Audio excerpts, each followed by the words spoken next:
You may feel a bit of a fever, aches, or pains for about 2 to 3 days after. Nahal Nair gets his flu shot every year. It's a precautionary dose that I'm taking just to be safe.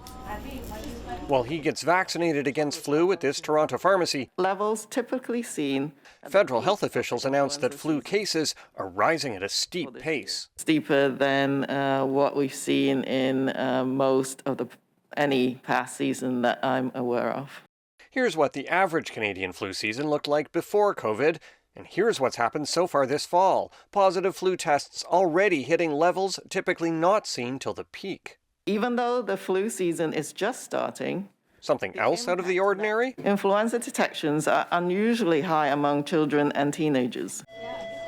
Flu can make kids severely ill. Children are at significant risk, especially since there hasn't been any flu around for the past 2 years.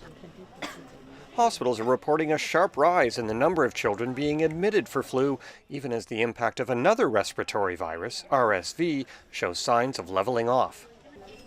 So many sick kids and so little children's pain reliever. Officials promised last Friday that 1 million imported bottles were on the way. Medications will start appearing on store shelves starting early next week. Importation has been significantly increased over the last few weeks.